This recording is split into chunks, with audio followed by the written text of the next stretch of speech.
A origem dos bebês reborn. Quando o realismo ultrapassa a imaginação. Você já viu um boneco tão realista que poderia jurar que era um bebê de verdade? Um olhar sereno, cílios finos e molhados, o peso exato nos braços. À primeira vista, parece uma cena comum de maternidade. Mas ao se aproximar, você percebe, aquilo não respira, não se move, não chora. É um boneco. Mas não qualquer boneco. É um bebê reborn. Para entender o que são os bebês reborn, precisamos voltar no tempo, até a década de 1990, nos Estados Unidos.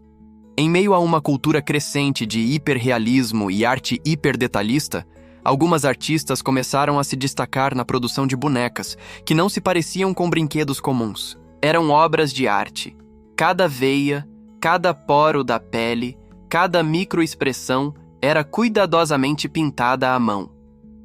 Não bastava parecer um bebê. Era preciso ser confundido com um. Essas artistas usavam bonecos comuns como base, geralmente de vinil, e iniciavam um processo demorado e meticuloso conhecido como reborning, literalmente, renascer. O termo nasceu justamente da ideia de dar vida novamente a um boneco. O processo incluía a remoção das pinturas originais, a aplicação de múltiplas camadas de tinta translúcida, a inserção de olhos de vidro, cílios individuais colados com pinça, cabelos implantados fio a fio com agulhas de precisão e até a adição de pequenos ímãs para prender chupetas, ou mecanismos de som e calor para simular batimentos cardíacos. Era a arte. Mas também era algo mais. Inicialmente, os bebês reborn eram comercializados por artistas independentes em feiras de artesanato e sites de nicho. Pouco a pouco, essas criações começaram a chamar a atenção da mídia e de colecionadores. O realismo era tão impressionante que causava reações extremas. Algumas pessoas choravam, outras se sentiam desconfortáveis. Muitas ficavam fascinadas.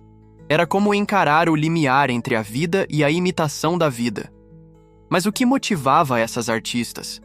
Algumas relatavam que o objetivo era criar bonecos que se parecessem com seus próprios filhos quando eram bebês. Outras falavam em capturar a inocência perdida do tempo. E havia aquelas que viam nos reborns uma forma de eternizar uma fase fugaz da existência humana, a infância. Com o avanço da internet e das plataformas de venda, o movimento reborn encontrou seu lugar. Em pouco tempo, fóruns e comunidades online se formaram, unindo artistas e compradores do mundo todo. O que começou como um nicho artístico foi se transformando em um fenômeno global. Mas a arte dos reborns trazia um elemento difícil de ignorar: o impacto emocional. Não era como comprar uma boneca comum, era como adotar um ser, e com isso surgiu uma nova camada de significado. Algumas pessoas começaram a adquirir bebês reborn, não apenas como colecionadores, mas por razões emocionais. Mulheres que haviam perdido filhos, casais que não podiam ter filhos, pessoas solitárias. Para elas, os reborns não eram brinquedos, eram companhia, consolo, cura. Essa fusão entre arte e emoção, entre o objeto e o afeto, deu início a um debate que se intensificaria nas décadas seguintes.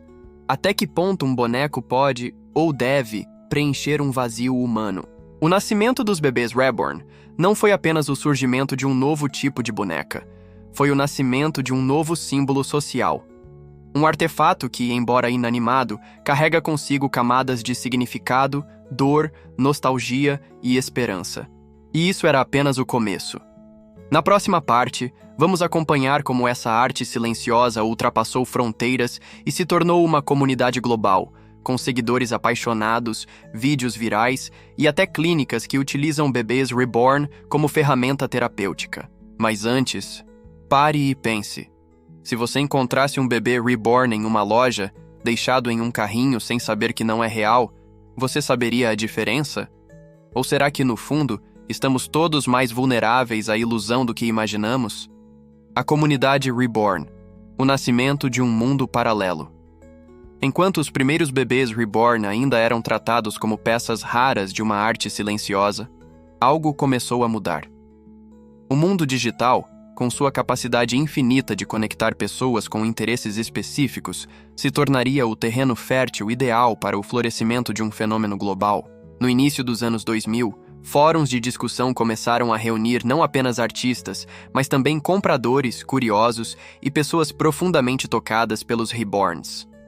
Em poucos cliques, era possível encontrar tutoriais ensinando técnicas de pintura, fóruns com críticas sobre fornecedores de olhos de vidro e galerias inteiras de nurseries virtuais, como eram chamadas as lojas online que vendiam essas criações. Em comunidades como Doll-Fan e Bountiful Baby, a arte de criar bebês reborn passou a ser tratada com um nível de detalhamento e profissionalismo surpreendente. Os artistas se autodenominavam reborners, e o cuidado com cada detalhe era quase sagrado. A entrega de um reborn era registrada com fotos de adoção, certificados de nascimento e até pequenos enxovais personalizados. Tudo para tornar a experiência o mais real possível. Ao mesmo tempo, o YouTube começou a ser invadido por vídeos intitulados My Morning Routine with My Reborn Baby ou Reborn Baby Night Feeding. Vídeos esses que não eram apenas demonstrações, mas verdadeiras encenações da maternidade, com um tom emocional, trilha sonora suave e câmeras focadas no movimento delicado das mãos vestindo e embalando o boneco como se fosse um bebê vivo. Isso, para muitos, era apenas atuação, mas para outros, era algo muito mais profundo. À medida que os reborns ganhavam espaço nas redes, surgiram os primeiros canais de artistas que não apenas criavam, mas também se dedicavam a apresentar essas bonecas como filhos. O público se dividia. Alguns achavam estranho até perturbador, outros emocionados se identificavam. Em países como Estados Unidos, Reino Unido e Brasil, surgiram exposições temáticas e convenções inteiras voltadas ao universo reborn. Artistas renomados viajavam com suas criações embaladas como se fossem recém-nascidos. Em vitrines de vidro, os reborns eram exibidos com roupinhas delicadas, chupetas, cobertores e pulseirinhas de maternidade. Muitos visitantes saíam chorando, tocados por algo que mal conseguiam explicar. E foi nesse ponto que a história dos reborns começou a cruzar a fronteira entre o colecionismo e a terapia. Psicólogos e terapeutas ocupacionais começaram a observar o fenômeno com mais atenção. Em clínicas de idosos nos Estados Unidos e no Reino Unido, os bebês reborn começaram a ser utilizados como ferramentas para pacientes com Alzheimer e demência. O efeito era poderoso. Idosos que mal reagiam a estímulos voltavam a sorrir, conversar e demonstrar afeto ao segurar um reborn nos braços. A explicação vinha de uma combinação entre memória emocional e necessidade de afeto. Ao segurar algo que se assemelha a um bebê, o cérebro ativa memórias afetivas e padrões de cuidado. Algo profundamente enraizado em nós, especialmente em mulheres que foram mães. Mas o uso terapêutico não parou aí. Mulheres que perderam bebês em gestações precoces, casais em processo de adoção, pessoas que enfrentavam infertilidade. Em muitos desses casos, os bebês reborn passaram a representar uma forma de catarse, um espaço seguro para expressar o luto, a saudade ou o desejo profundo de cuidar. É claro, isso levantou polêmicas. Programas de televisão e reportagens sensacionalistas começaram a mostrar mulheres que tratam bonecas como filhos, muitas vezes com tom de julgamento e sensacionalismo. Mas o que não se via eram as lágrimas, os silêncios e as histórias por trás de cada reborn. O que começou como uma arte silenciosa agora era um universo em expansão, com suas próprias regras, sua própria linguagem e, acima de tudo, sua própria comunidade. Unida pelo afeto, pela memória e por uma busca quase sagrada por algo que parecia estar desaparecendo do mundo real: o vínculo humano. O fenômeno se espalhava, e com ele, novas perguntas surgiam. Até onde vai o poder de um objeto inanimado? Qual é o limite entre consolo e fuga da realidade? E, principalmente, o que acontece quando começamos a amar aquilo que não respira?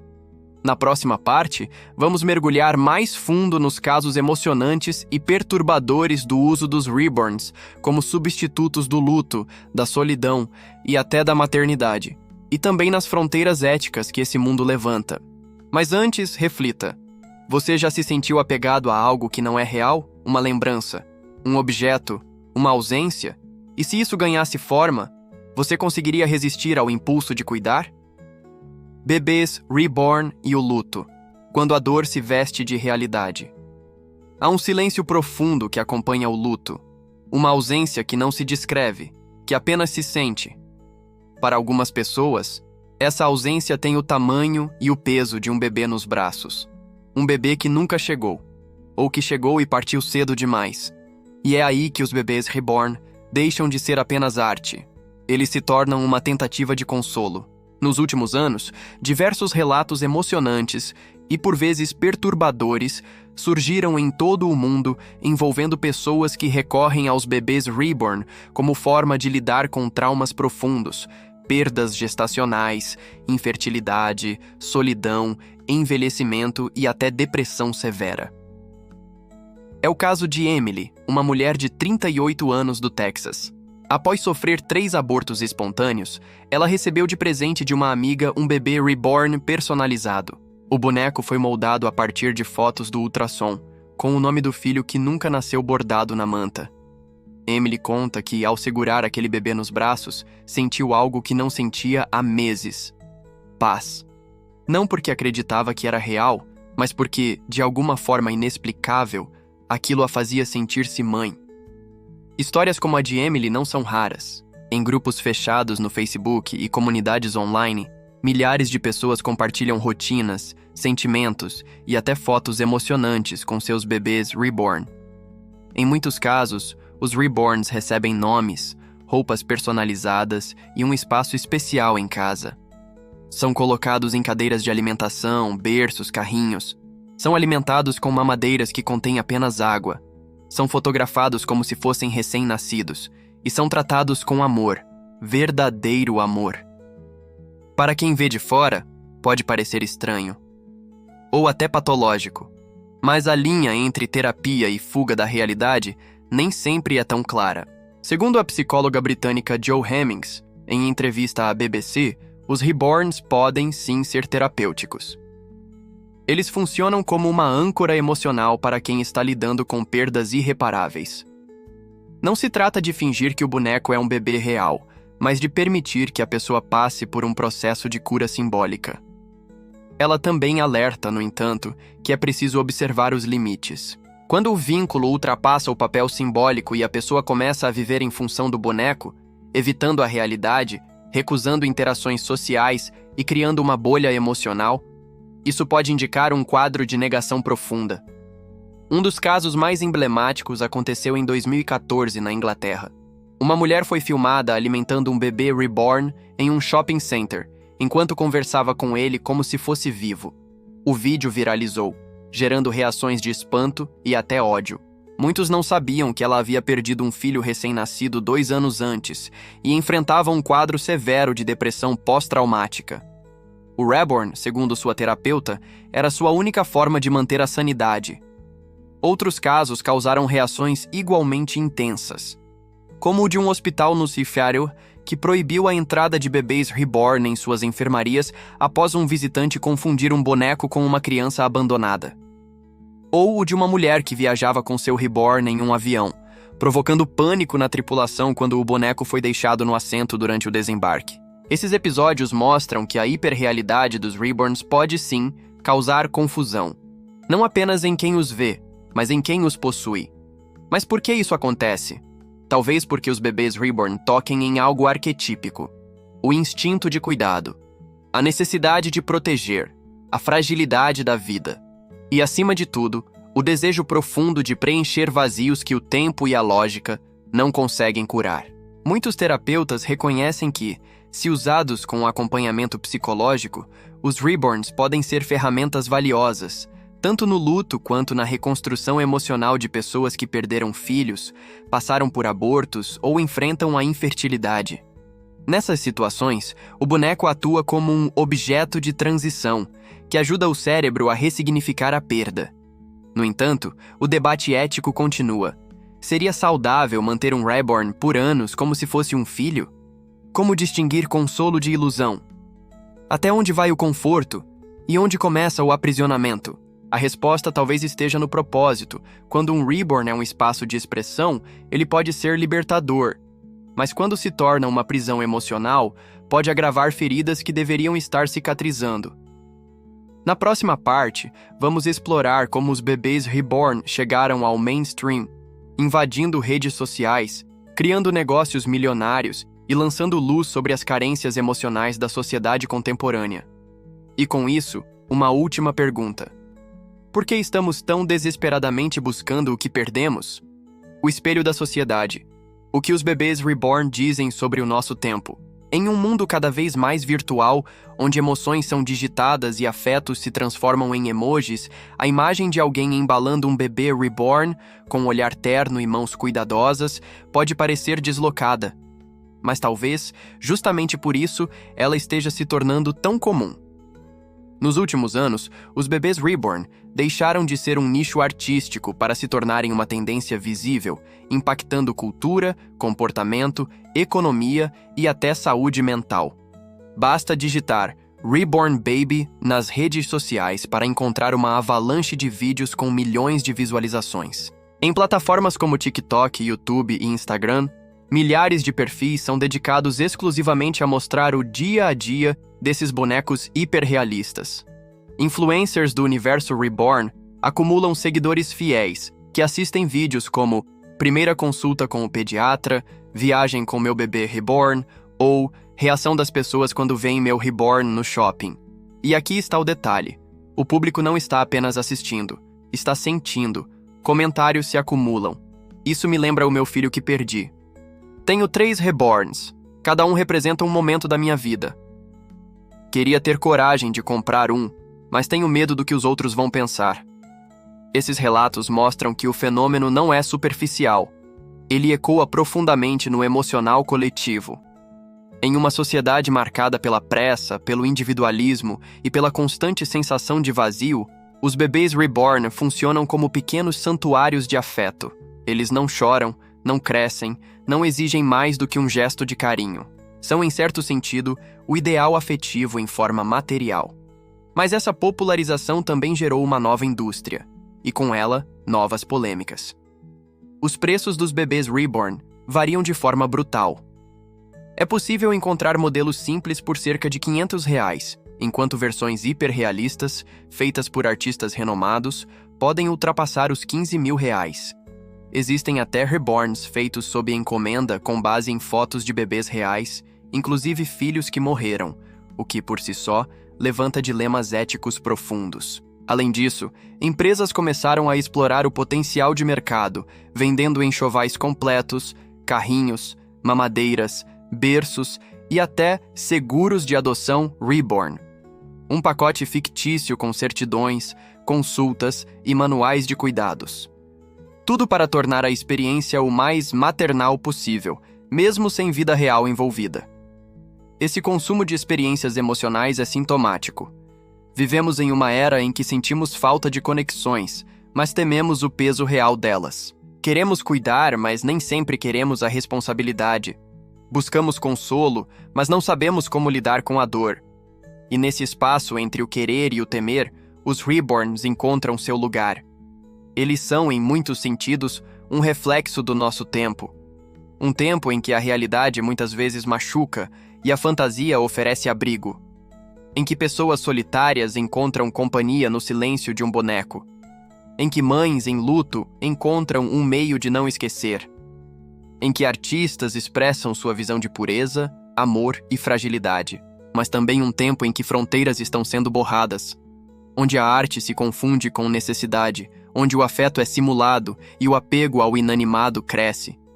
Para alguns, isso tudo parece absurdo. Para outros, é belo.